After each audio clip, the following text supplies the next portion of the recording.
biological research these and the flow states, yeah. And flow states, and also in terms of spirituality research, there's a increasing amount of interest in this field, which is called neurotheology, kind of the understanding of the biological bases of spiritual experience. And the God spot that we have in our brain, the God spot, hardwired for that as well. Well, sure, and the book that came out not long ago, Why God Won't Go Away, which kind of talks a lot about how the brain mediates spiritual experiences. Andy Newberg, we had him on too. You did? Oh, good. Yeah. So I think the spiritual, I think it is possible to do research in spirituality.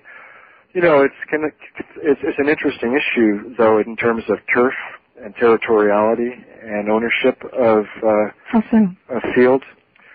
Well, I think whenever you start to mix science and religion, people within both of those areas start to feel as if their toes are being a bit stepped on. Within the organized religious contingent, there's concern that it's gratuitous, or it's fake, or it's dangerous. Within the scientific community, there's fear of becoming, kind of mush thinking, just not thinking that clearly about objective scientific phenomenon. So I personally think that you should go to the commercial realm, and you could find substances, since they're in a lot of plants, the precursors of DMT, and then package up a little pill that people could take, so you have a very mild increase of DMT, so that you can remember your dreams, so that when you're falling asleep or you're in those sort of waking states, that hypnagogic moment between waking and sleeping, maybe you could then maybe kick in, so you would have lucid dreaming, because what is that but the visionary state of dreaming with your conscious mind simultaneously functioning? So maybe you could find, I think the commercial realm would really find some interesting applications and lucrative ones as well. Well, I think so, but if the state of mind those pills induced was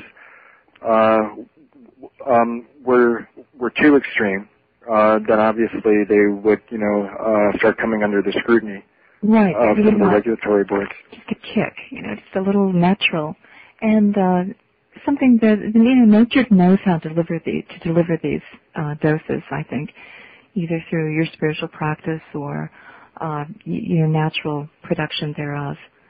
So just enhanced a little bit, I guess. I think so, and the body knows how to do this anyway. The body's producing this anyway. Well, true. And if we either could slow down the breakdown of DMT by perhaps inhibiting some of the enzymes that normally would metabolize DMT and other related compounds, indirectly it would increase the levels and function of what's already there, for sure.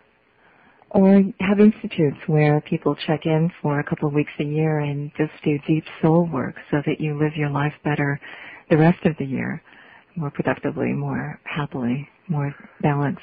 I don't know, you could find some interesting. Well, you could dream an interesting future here. Well, I know. I've been thinking of this concept of a spiritual clinic, or a kind of scientific monastery, as it were. I like that. Where there would be some kind of merging of both technologies and of ethics and of technique, of wisdom, to just be able to expand the range of options that people have got available to them, to be able to choose where they want to go within the realm of their own practice. A scientific one, a creative one, a spiritual one, or an artistic one. And what happens when we expand our inner vision? Then you are more creative, and then you see deeper into the world and yourself and your place in it. And the world would be a better place if we all could expand our inner vision. Well, I think, but there's clearly a number of logistical issues that would have to be addressed. especially if scheduled substances were being... See, I don't believe in the chemical route anyway. I don't trust chemistry. I don't even take aspirin. I really believe that the body knows how to do this and that you just set yourself in the parameters in which you have the body's optimal production of this. I mean, it's the best pharmacist that we have. It's the safest pharmacist that we have. So rather than inject a substance from outside, just do what, rather than inject endorphins, we go for a run, right? Or we go look at a sunset. We know how to get the body to do this naturally, which is why I think that we've had this long story of spiritual techniques. Well, I think, but it's also, everybody isn't capable of maybe producing their own levels, or they've been in a cave meditating for 20 years and they just quite haven't broken through. I mean, wouldn't it be a good jumpstart, Paul? A good jumpstart for people that might just be biologically incapable of making that next step, if that were something that could be used by them. Isn't that how drugs were used in the 60s for most people? You hear their war stories. Well, it really broke me through, and then I didn't need drugs after that. So maybe it's a one-time episode. Well, sure. It could be a one- or two-time experience within the context of some kind of discipline, which wouldn't obviously rely or make one dependent on the chemicals. But, it's an interesting question. If somebody sort of struggles along without a breakthrough experience, are they any worse off than somebody with that breakthrough experience that never struggled and was never really able to integrate it into a useful application into their everyday sort of life? But there's many different spiritual techniques, so if one isn't working for you, I would assume people would move on. I mean, we're practical in nature. We don't keep doing something that doesn't give any payoff. But you can also imagine another darker scenario. Once we find out how the brain works and its biochemistries and what the effects are, you could imagine this being harnessed for, controlling people and all sorts of things. So it's kind of a dangerous road to open, I think, in some respects. Well, it is a dangerous road to open. Yeah, the whole issue of brainwashing and the increased manipulation. And yeah. Well, and it's been tried. There were a number of years of our government, kind of giving people drugs without them knowing about it to determine if they would be helpful in interrogation or chemical warfare scenarios. So that's been tried. It's in a way it's kind of like nuclear energy. It's been discovered. It's out there. So the main question is, are we going to use it wisely? What's going to happen with it? Yeah. Are we going to abuse it? Are we going to use it? Or are we going to lock it up and throw away the key? I mean, what are we going to do? So what do you say for the immediate future? Is anyone else looking into these or related substances? Or are they contacting you and say, gosh, you had such a successful run, I'm thinking of...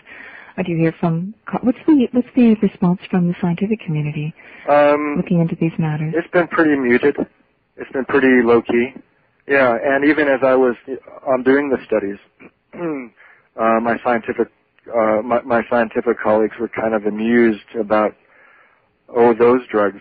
It's been years since we've looked at those. So people weren't that enthusiastic. I think among the older generation of researchers, they were bemused.